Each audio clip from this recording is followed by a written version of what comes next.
draft yang stabil untuk beberapa minggu ini. Statement yang lumayan ini ya. Ya mungkin Mirko denger itu juga ketawa-tawa. Karena kan dulu juga di BTR ya sebenarnya untuk Coach Casey. Iya, makanya kan setelah. Oke. Dan sekarang kalau kita ngelihat ini lumayan berbeda nih. Arlot langsung masuk ke dalam list sama dengan Cicinya Selena juga. dan Cici. Oke, berarti ada anggapan kalau RRQ bisa aja ambil Cici dan juga Gatot Kaca. Ketika nanti mungkin ada Lancelot yang dilepaskan untuk Nanael. Ya, ini masih banyak banget yang lepas nih. Ada Fanny, kalau misalnya berkaca dari game sebelumnya sama Chuzin mungkin bisa dipertimbangkan. Fanny Nael ya. Ini ada resiko sih, aku lebih suka Lancelot atau Yishun Shin aja. Dan kayaknya Coach Casey mau ngadu. Gue masih Lancelot sih. Sebenarnya tadi Lancelot dan Nael oke. Oke. Cuma memang kalau memang nggak bisa bermain sendiri, nggak bisa bermain sendiri aja Profesor. Wah. Capture. Tapi ini ya wajar banget Coach Casey paham Respect. gimana caranya untuk Eman bener-bener ditutup hero powernya. 1-1 Granger. Granger ya ini sih yang pengen kita lihat. Yishun Shin langsung jadi pilihan pertama buat Bigetron. Dan untuk RRQ, wah nggak pakai basa-basi, Harit yang tadi sempat di-ban di game sebelumnya juga langsung bisa diamankan. Tapi dengan high loss bro. Ya aku lebih suka dengan Hylos sih karena udah nggak ada Cici kan. Jadi Gatot Kacanya nggak bakal bisa combo juga. Sekalipun Gatot Kacanya diambil sama Vin, itu jatuhnya cuma buat jadi badan dan enable buat Yishun sini aja. Oh, oke. Menarik sih ya. Dengan high loss yang agak bebas nih berarti. Dan untuk ngejawab, untuk Bigetron finally setelah mereka udah pegang nih junglernya. Apakah mau head to head dulu dengan gold lane-nya, dengan hadirnya Harit? Kayaknya juga masih ada ya. Obvious Zuxin. Oh, Ruby dulu, Ruby gold lane. Karena untuk mengimbangi Yishun Shin dengan farmnya. Berarti di sini ya mau tidak mau Harit ini dituntut untuk bisa bertahan di laning. Karena Ruby-nya nanti bakal chaotic banget untuk secepat mungkin dilakukan keempat join divide. Oke, dijauh dengan Lancelot ya. Head to head yang umum lah ya. Lihat Yishun Shin akan dibalaskan dengan Lancelot juga. Tapi sekarang menutup ke arah banning ya, aku ngerasa targetnya ini balik lagi harus ngabisin ke arah gold lane sih. Pengen bikin high loss-nya juga lebih aman, karena kan damage-nya lumayan terbatas ya dari 3 pilihan awal untuk Bigetron. Kecuali mungkin nanti ketika Ruby-nya udah jadi. Sebenarnya kalau ngomongin Zuxin yang udah dipick sama Bigetron, ini possible banget buat nge-ban Yves dari Bigetronnya sendiri sih. Oh. Karena Yves di sini bagus banget, dia ada Hylos, ada Harit, magic damage-nya udah cukup. Lancelotnya bakal jadi eksekutor. Dan nanti hero-nya Rest nih yang masih jadi misteri sebenarnya. Lagi-lagi. Karena Kutan Arlot ditutup, jadi harusnya kita expect-nya hero yang bakal ngebuka jalan lagi buat Lancelot. Oh, Gatot Kaca seperti prediksi ya yang tadi sempat kita sampaikan juga. Dan Bigetron fokus ke arah mid laner kah? Yves. Farsha juga sebenarnya masih terbuka ya untuk saat ini. Tapi mungkin untuk Kagura nggak kita lihat ya di game yang kedua. Masih belum sih. Possibility masih ada sebenarnya. Tapi ada dia Yves yang ditutup. Next, Badang mungkin dari RRQ.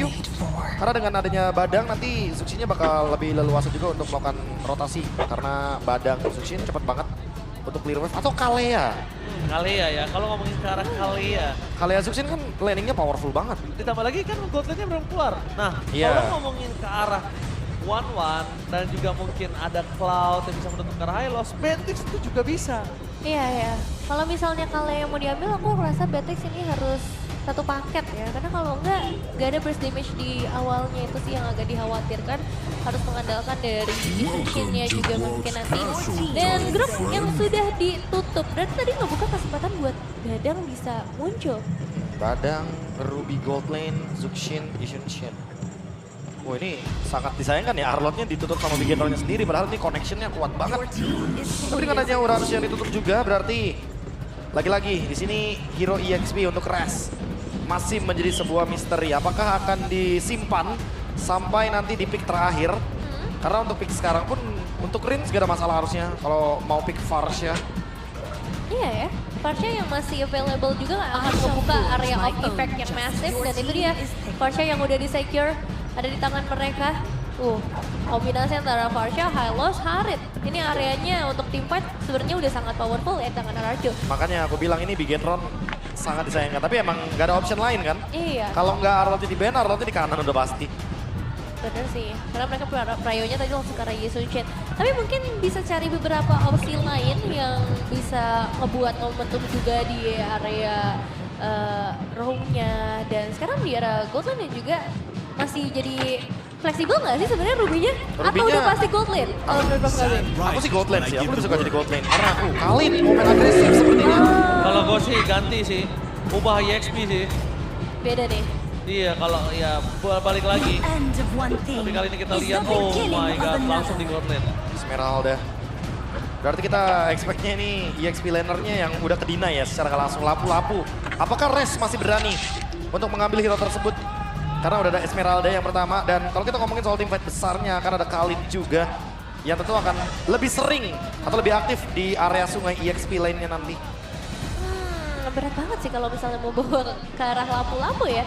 Tapi emang untuk opsinya udah sangat amat terbatas dan ternyata Povius yang bakal dibawakan. Oh, ini hero yang benar-benar nge-enable Lancelot-nya. Karena bayangkan Povius yang biasanya bisa dipick sama Bigetron untuk bisa menghentikan bagaimana dominasi dari Lancelot. Sekarang malah ada di kubu dari RRQ-nya sendiri. Lancelot-nya ini sangat bergantung kepada Res. Sekali aja Res bisa nge-enable setup turtle-nya, snowballingnya nggak bakal berhenti. Karena kita tahu sendiri Yixunshin agresif selama dia naik turtle ship. Dan Selama itu, enggak? selama tidak, wah Yixunshin bakal dalam ancaman harusnya. Ya, dan ngebawa Khalid, Esmeralda, Ruby. Ini bakal jadi 3 hero yang sangat powerful di bagian depan dan akan sangat lama untuk bisa menumbangkan 3 hero ini. Bigetron harus bangkit untuk bisa membawa game ini ke game yang ketiga. Tapi apakah RRQ Yoshi akan memberikannya? So, Ebel Arena, mana tepuk tangannya? Let's go to the lane of star. Langsung saja kita masuk ke dalam game yang kedua setelah 1 poin sudah berhasil di-secure oleh RRQ Hoshi. Dan sekarang membawakan sesuatu yang bisa dibilang berbeda cukup jauh dibandingkan dengan game yang pertama. Eman yang ngebawain Ruby ya, apakah dia bertahan? Karena kita tahu ya untuk permainan agresif ini bisa banget kalau misalnya mau dimainkan. Karena rotasi cepat dari trio mid untuk RRQ. Wow, kita lihat di sini Pin, salah satu power early game yang akan coba dipaksakan mendapatkan first spot di sana mencoba menuju ke arah seorang Ritz. Dengan satu flicker yang ditahan, Pin bayangkan dia masih bertahan tapi hidup. One last hit. Ternyata baitnya tidak termakan oleh para pasukan dari tim Bigetron by Vitality. Sedangkan Sosojin kali ini mau tidak mau menggunakan retribution-nya untuk menghindari invasi jungle yang dilakukan oleh seorang Shogun. Nah itu tapi pressure awal yang benar-benar maksimal ya untuk menghadapi teman-teman dari RRQ. Karena satu spell tadi setidaknya udah berhasil dikeluarkan juga dan Prince juga akhirnya nggak bisa terlalu jauh meskipun memang masih ada pertukaran damage yang bisa mereka berikan. Dan kalau kita ngelihat juga secara keseluruhan ini bakal jadi typical season yang mungkin nggak terlalu sakit tapi dia akan cukup tanky juga. Dan secara output damage memang akan sangat mengandalkan ke arah Yixunshin berarti. Atau mungkin ke arah Ruby karena ada beberapa Emblem Fighter yang pastinya bisa memberikan output damage juga. Tentunya area yang berbeda untuk XP dan juga di area gold lane ya ini belum ada dominasi apapun yang bisa kita lihat. Karena memang kalau kita bisa bicarakan ngomongin ke arah tim Bigetron yang memiliki side lane sangat kuat dari kedua belah sisi, ini akan cukup sulit untuk mau digeng dengan damage Lancelot saat ini. Mereka butuh banget Parsha, mereka butuh banget anti-regen untuk bisa memberikan impact. Dan sedangkan Bigetron bisa membalikan seluruh keadaan dengan first control yang mereka miliki. Ini dia sifat yang sangat kuat dimiliki dari Bigetron by Vitality. Red kali ini belum bisa melakukan cover. Dan mau tidak mau Res harus berdua ke arah belakang. Melepaskan turtle pertama mereka untuk para pasukan dari tim Bigetron by Vitality adalah sebuah jawaban yang paling tepat. Karena hidup tak bakal mampu untuk bisa menang yang bisa diberikan oleh Yixunshin Nile. Lihat apa yang dilakukan Nile. Dan kalau satu snowballing yang dilakukan Nile tidak dihentikan oleh para pasukan dari tim RRQ, mungkin game ketiga bisa menjadi sebuah jawaban. Ya, tapi ini setup turtle yang emang cukup nyaman ya buat Bigetron. Mereka bawa typical hero yang emang tiga-tiganya tuh sering banget dipakai menjadi pelaku untuk zone out. Dan kalau kita ngelihat juga dengan satu pemain yang tadi tertinggal, ya poin eliminasi jelas bisa disekir oleh Bigetron. Pertanyaannya dari RRQ, gimana caranya untuk mereka melakukan pertukaran dalam posisi seperti ini, Bro? Dalam keadaan kalah ya udah pasti nungguin dulu buat toinya ya. Karena power spike mereka akan ada di mid game nanti. Harit, Lancelot. Ini udah punya item bakal powerful banget soalnya di dua. Oke, kita lihat. Ngomongin ke arah Lancelot yang struggle seperti Nile di game sebelumnya, ini menandakan memang cukup sulit untuk bisa bergerak dalam kondisi saat ini. Para pasukan dari tim RRQ mereka dipaksa ditelan Resnya karena Resnya udah nggak berdaya di atas Shogun. Ini yang kita sempat bahas head to head antara mid laner dan juga EXP laner sangat benar-benar membuat line up dan menjadi ceria dan meriah untuk di match yang kedua. Aktif banget sih dari Finn, terus juga kita melihat dari sisi XP lanernya sama seperti Idok. yang akan memberikan sedikit pressure tambahan di area top lane. Karena mereka butuh supaya Toy-nya nggak terlalu terganggu. Kita tahu bagaimana power dari Ruby juga untuk menahan hero-hero yang punya efek dash dengan Donut Wolf King ataupun dengan Ammo Abundant-nya. Jadi ya untuk saat ini temponya bakal dipaksa lambat terlebih dahulu. Mereka juga nggak mau terlalu mengambil resiko di awal, bro. Nanti udah pasti bakal ngerepotin sih Eman untuk teamfight panjangnya. Terus Jin juga nggak bakal bisa asal masuk. Pertama buat Toy, dia bisa benar-benar di stopper. Purify-nya mungkin bakal ke-trigger dengan mudah, tapi mungkin kita bakal lihat di setup turtle yang kedua karena kebetulan mumpung ada di gold lane nih dari turtle selanjutnya. Selama nggak ada anti regen, Shogun akan bersinar tapi Res akan menjadi target utama. Menuju ke arah Nile, tapi flicker more defensive sudah dikeluarkan. Sempat termasuk dari si Mararki mau masuk team fight. Tapi Finn seorang diri di depan sana, Res belum ada lagi di benar Fortune yang bisa menyelamatkan dirinya. Membuat Rabbit Flash di pop up oleh Idok. Dan akhirnya Bigetron tetap mendapatkan poin yang sangat mahal. Res termakan. MVP di game sebelumnya seakan-akan nggak berdaya kali ini. Nah ya, satu pemain yang akhirnya nggak bisa bergerak karena banyak banget stopper yang dimiliki oleh Bigetron dan ini akan menjadi turtle kedua. Sedangkan Nile berbanding 180 derajat dibandingkan dengan game sebelumnya. Tapi jelas untuk RRQ mereka juga emang masih butuh waktu ya untuk bisa kasih output damage. Oke, Riz termakan dengan sadisan. Moreno flick body defensive dikeluarkan menjadi Pain. Tapi nampaknya Sesujin sudah melihat ada potensi yang bisa di take down dan Shogun menutup deny rotasi yang sangat manis. Selama tidak adanya anti regen, selama tidak bisa menghentikan berkat dari Esmeralda dan Toy. Instant kill habis didapatkan dan damage yang sangat besar membuat para pasukan dari Bigetron. Mereka mendapatkan Toy, tapi sayang sekali Res hanya bisa menukarkan dengan Legend Nile. Karena damage yang masih belum cukup. Ini para pursuit membuat double kill dari tim Bigetron dan Susujin dipegangin oleh Shogun. Ini dia, EXP laner. Bigetron mendapatkan keuntungan di mid lane itu berkat Shogun yang megang ke arah Susujin dan Pain. Membuat Riz take down. Burung Riz benar-benar tidak bisa bermain, cukup liar kali ini di lane up down. Ini bakal jadi berbahaya. Pembatasan pergerakan ke arah para pemain dari RRQ dan bahkan satu alter turret di bagian bottom lane. Ini akan langsung diamankan juga oleh Bigetron. Ngebuat mereka pegang keunggulan bahkan sampai ke angka 3.000 gold lebih unggul, Prof. Ya jujur ini gara-gara turtle yang bahkan bisa jadi perfect turtle loh gara-gara zone outnya dari Shogun. Shogun bener-bener pegangin banget Setsujinnya, dealing damage-nya gak maksimal. Dan bahkan Toy-nya itu ditutup farming-nya. Ada fun! Oke, ini ada MPLDX streamer, tentunya ada fun. Ya, Ada fun. Fokus banget nih ya. Lagi fokus. Iya, lagi fokus, lagi melihat permainan ya kan. Dan sedangkan kalau kita lihat dari RRQ, bener-bener Shogun ini kayak selama ada Shogun, RRQ nggak bisa gerak. That's it, Devin. Iya, setuju sih. Karena dia bisa menyerap siapapun, output damage-nya juga lumayan berasa. Bahkan terutama untuk menuju ke arah Res ya. Ini yang nge-shutdown Res jadi satu jawaban sepertinya di dalam game yang kedua setelah belajar dengan apa yang terjadi di game yang pertama. Dan sekarang dengan kehadiran turtle yang ketiga, bakal ini akan menjadi perfect turtle. Mengingat power zone out yang masih besar dan RRQ sepertinya juga belum bisa menciptakan momentum-momentumnya. Masih jarang banget aku melihat adanya Glorious Battle untuk membuka team fight besar. Masih susah juga sih buat dapetin team fight yang manis karena gak ada hero yang momen banget buat RRQ. Gak ada yang bisa ngebalikin momen ini. Gak ada. Karena ya balik lagi, dari awal kan kita udah bilang Khalidnya bakal agresif banget. Dia pengen menguasai area sungai. Bareng sama Zuxin, wah double agresif. Lihat Idok dari tadi yang jadi korban. Dan sekarang bahkan karena udah ada Glowing One, Idoknya bakal susah banget buat dapetin regenerasi HP yang seimbang dengan Finn. Waduh, memang mau tidak mau ya. Memang harus ngambil Shogunnya dulu sih itu. Iya ya. Mau nggak mau. Tapi lihat Reggie Cheston telah dikeluarkan secara Toy. Tidak mau terlalu terburu-buru dengan arah zaman. Force membuat termasuk dari tim RRQ. Mereka sampai ditemenin ngejungle-nya, lihat. Sedangkan Nile bebas seorang diri. Bebas mau kemana aja, suka-suka Nile. Dia bisa traveling ya kemana aja tanpa adanya gangguan sama sekali, nggak ada yang nyariin juga. Karena cukup nyaman buat 4 pemain Bigetron lainnya. Mereka masih bisa pegangin untuk lane atas ataupun di bagian mid lane yang belum tersentuh sama sekali juga. Dan di sini dari Idok, dia jadi punya banyak banget job desk. Mau buka inisiasi agak susah, karena dia juga harus nampung damage-nya. Apakah cukup damage-nya menuju ke Eman dengan sangat porsi keluarga dengan Federer Stack dan Flicker bahkan dikeluarkan Eman still survive. Lihat di belakang sana, Finn termakan oleh permasukan dari tim Ararkyu. Risk menjadi pertukaran mereka yang sangat mahal. Tapi Toy gak ada jalan untuk pulang selain mundur karena belakang karena Shogun terlalu kuat. Nile is coming! Memporak-porandakan permasukan dari tim Ararkyu dan bahkan Eman! Kali ini masih bertahan. Moreno tidak bisa ditumbangkan. Susujin masih bertahan dengan pancernya. Tapi di sana tidak ada jalan lagi. Selain pulang hanya dengan nyawa. 4 pemain yang berhasil di takedown. Memang diawali dengan hilangnya satu pemain dari Bigetron. Tapi setelahnya di fight jangka panjang, tarik ulur. Dan HP barrier begitu tebal menjadi masalah sepertinya. Tapi lihat di area mid lane pun. Shogun jangan coba dipasang, dikasih begitu aja oleh seorang Finn. Sangat pos telah dikeluarkan.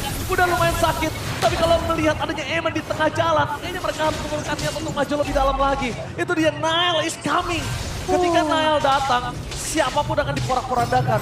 Betapa keuntungan dari tim Bigetron dipegang dan tidak ada nafas untuk Ararkyu saat ini. Oke, quote on quote dari Koet ya tadi ya. Jangan sampai dengan keunggulan sejauh ini Bigetron melakukan kesalahan. Mereka harus tetap fokus, tetap objektif. Dan Shogun yang sekarang screening masih belum bisa ditumbangkan karena emang masih butuh damage lebih banyak lagi. 2 game, EXP laner dua-duanya bersinar dan Shogun membuat Ararkyu gak bisa farming sama sekali. Berkat Shogun ini lihat 7.000 gold didapatkan Bigetron by Vitality, Nevin. Iya ya, jauh banget sih untuk game gold yang udah mereka pegang. Satu buah Dominance Ice memang sekarang udah ada di tangan dari Indok. Flawless pathway, target mereka karena Moreno yang sangat mudah untuk bisa menghindari dan kembalikan kembali keadaan Rest. Menjadi target utama mereka, melepaskan Rest adalah sebuah jawaban yang sangat baik. Karena satu-satunya yang bisa ditinggalkan adalah Rest.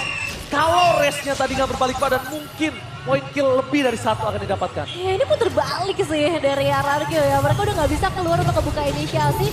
Bermain dengan lebih defensif lagi dengan satu inner turret yang berhasil ditumbangkan. Dan Lord yang juga masih dalam perjalanan di bagian bottom lane. Akankah ada inisiasi lanjutan lagi? Karena ada Emo Phantom loh ingat yang bisa dibuka. Kalau misalnya ada yang sedikit offset di bagian depan. Kalau kata Eman, kalau tadi lo keluarin gue dari zona nyaman gantian. Gua tarik lo keluar dari base. Lihat kali ini Eman standby di depan sana, damage dari turret akan coba membantu Eman dan pengalaman pasukan dari tim Ararkyu. Mereka langsung Sucin. Shutdown memang terjadi tapi Rest everybody akan coba dibalikin kembali. Keadaan yang pelanggar Shogun tidak terhentikan sama sekali. Shogun tidak terhentikan. Damage yang tidak cukup untuk membuat Shogun bisa ditumbangkan dan bebas bahkan untuk Nile memberikan free hitnya. Ya dan masih ingin mencoba ya untuk dapetin satu buah base turret di area top lane maupun di area mid lane. Belum menghentikan upaya dan semangat dari Bigetron. Dapat pos, keluarkan Moreno menjadi target. Moreno hilang, damage terlalu pas. Shogun pernah menjadi target utama, mereka membiarkan Shogun seorang diri. Keluar pathway, menutup jalan untuk Shogun. Tapi Finn dan juga Nile menunjukkan batang hidungnya memberikan space untuk Shogun bisa balik lagi. Waduh, Prof, tanda-tanda kah? Targetingnya beda ya tadi ya. Kayak Shogunnya mencoba untuk screening ke belakang, tapi ternyata Moreno mainnya dari samping dan Moreno jadi kepick ketika ada Toy dengan Zaman Force-nya. Ini menjadi sinyal nih. Bigetron memang tadi sudah unggul 9.000, tapi gara-gara Moreno tersumbangkan ke depan sana, jadi ya mau gak mau nih sekarang goldnya akan swing sedikit 2.000. Dan mereka harus hati-hati. Masuk ke high ground memang harus ada kalkulasinya. Karena kalau enggak, mereka yang bakal kelimpungan sendiri nanti ketika ada Lord selanjutnya. Walaupun sebenarnya sekarang Bigetron masih pegang keunggulan. Ingat ya Profesor, yang tidak bisa ditumbangkan itu Shogun, bukan Moreno. Jadi kalau ketika dive in-nya Shogun masuk dan Moreno masuk, tapi targetnya mereka berubah menuju ke arah Moreno, Moreno gak bakal bisa nahan nih. Iya, dan sepertinya dari Ararkyu mereka juga akhirnya mulai sedikit terjawab lah ya apa yang harus bisa dilakukan, mendapatkan ke arah damage dealer-nya, tapi... Oke, lihat di sana Susujin! Gak ada jalan untuk pulang, ditutup oleh para pasukan tim Bigetron, dipotong! Bigetron by Vitality mengamuk di game yang kedua. Ini berat nih, Susujin gak dikasih main sama sekali untuk di game kali ini, terpick off sebanyak 3 kali bahkan. Dan Lord ini harusnya nggak dikontes gak sih, Prof? Harusnya udah dilepasin aja sih. Iya. Mereka tahu kok kapasitas high ground-nya kuat, ada Harit, ada Parsha. Terutama Parsha yang nanti bisa nge-zone out juga dengan Feather Air Strike. Dia bisa memanfaatkan bagaimana artillery power-nya. Tinggal gimana caranya aja nih untuk Bigetron yang masuk ke high ground. Aku malah lebih memperhatikan Bigetron yang harus lebih presisi untuk 3-way push-nya. Jangan sampai mereka menyia-nyiakan Lord ini karena yang ditakutkan adalah nanti ketika sudah mulai masuk late game, Eman itu power spike-nya berbeda dengan Marksman loh. Iya sih, ini yang jadi berbeda juga ya. Bukan seperti Harit misalnya yang bakal punya damage yang masif. Tapi Eman yang justru harus memperhitungkan momentum-momentum yang bisa diciptakan juga sebagai seorang Ruby. Dan untuk saat ini pressure-nya tetap akan ditekan terus sama Bigetron. Mereka udah ngebawa Awakening dari 3 arah yang berbeda dan Lord pun sedang dalam perjalanan di area tengah. Ngebuat dari RRQ ini satu kesempatan yang sangat penting. Jangan sampai ada mistake yang ngebuat mereka harus mengalami kekalahan. Oke, mereka langsung berhadapan dengan adanya Lord di depan PS turret mereka di arah tengah. 3 lane mendorong secara bersamaan. Membesar pasukan dari tim Bigetron by Vitality akan langsung melakukan grogotin seluruh PS turret mereka. Langsung dapatin mid dan juga bottom lane. Itu menjadi target utama mereka. Diangkat begitu saja. Rest dengan adanya satu Fan Resek mencoba untuk mengusir mundur. Susuci tidak mau tahu terburu-buru karena dia tahu tidak akan sempat masuk lebih dalam. Langsung ada Console Gaming. Mereka masih cukup untuk bisa bertahan dengan Lord yang sudah ditumbangkan. Tapi dengan satu wave terakhir apakah bakal coba dipaksa kembali. Bigetron harus sabar. Bigetron nggak boleh memaksakan. Kalau Bigetron memaksakan keadaan, ini bisa dibalikin keadaannya oleh RRQ. Ya, hal yang sama dari RRQ pun yang juga harus sabar. Mereka masih punya defensive high ground yang cukup tinggi. Dan mereka masih punya output damage yang bisa ngebalikin keadaan. Raging Deathstroke! Karena Toy menjadi target utama dengan ada Zaman Force masih bisa menghindar dan Eman tertangkap di depan sana bersama dengan seorang Finn. Gak ada jalan untuk pulang, double kill didapatkan. 30 detik. Ini dia yang baru kita tadi sampaikan, mereka harus sabar. Mereka harus sabar dan mereka tidak kenal sabar nampaknya. Ini dia yang kita bahas, kesabaran. Ya kan cukup berbahaya kalau misalnya terlepas. Karena dengan satu momen tadi aja kehilangan 2 pemain. Berarti dari RRQ bisa langsung ngedapetin outer turret di area mid lane, Prof. Wah, keuntungan mulai berbalik ya. Karena balik lagi dengan keuntungan tadi di area Lord. Mereka unggul lagi 9.000, sekarang 7.000 lagi. 2.000 gold swing. Sudah betul menjadi sebuah Nael udah Nael. ngedes. Langsung ada Zaman Force menuju ke arah Shogun. Ini berbahaya sekali tadi kalau Nael ngedes dan bahkan lihat retributionnya nggak berhasil mendapatkan part of buff. Berhasil nggak sih? Enggak kan? Dapat. Masih dapat. Satu buff Sekarang terakhir. emang balik lagi ya. Toy udah punya damage, dia udah punya Holy Crystal. Dan Rest dia punya Winter Crown. Jadi Bigetron harus hati-hati ketika ingin mencoba untuk melakukan pick. Mereka bisa makan depan dulu kok, mereka bisa makan idok dulu kok. Gak harus langsung engage ke belakang. Iya. Kecuali kalau emang mereka mau tutup ultimate-nya Rins. Menurutku di sini Bigetron betul-betul harus presisi. Tidak boleh terlalu terburu-buru, tapi gak boleh terlalu lama juga. Shogun masuk terlalu dalam, gak boleh terlalu dalam. Ingat Shogun, dia gak sekuat sebelumnya. Udah mulai turun power Profesor. Ya, tapi kalau misalkan nanti ada item seperti Immortality atau Winter, dia sebenarnya masih bisa dive seperti tadi. Iya. Cuma harus diingatkan sekali lagi, RRQ masih kurang juga nih dari segi item life bane-nya. Cuma ada di Rest dengan Dominance Ice dan juga dari Rins Glowing One. Iya. Idok punya sih, Idok. Idok punya, tapi kayak Idok dari tadi kan nggak ketemu sama Moreno. Iya. Iya sih, itu yang menjadi pembeda juga ya. Ngebuat dari RRQ kayaknya susah banget untuk ngedapetin tipikal fighter-fighter yang dibawakan. Banyak banget fighter yang memang dimainkan. Dan sekarang fokus karya Lord yang sudah Statway. Oke, target mereka menuju ke arah Eman. Lihat Shogun di arah belakang dibiarkan seorang diri. Langsung ada Idok menjadi tanggung utama dan Idok termakan. Tapi Zaman Force terlalu kuat membuat Eman tertinggal bersama dengan seorang Finn. Damage tidak bisa dibendung pada sekarang Bigetron membuat parusukan RRQ. Mereka membalikkan keadaan dengan 3 gol hilang. Shogun memang menangkap Rins. Nail is comeback. Tapi jangan lupakan masih ada Toy bersama dengan Susuti di depan sana. Mencoba untuk bertahan. Membalikkan kembali keadaan. Dan bahkan Nail dengan Zaman Force yang mencoba dihindari one by one situation. Nail berhasil memenangkan one by one situation dan Toy gak bisa menyelamatkan base mereka. Bigetron memaksa RRQ ke game yang ketiga.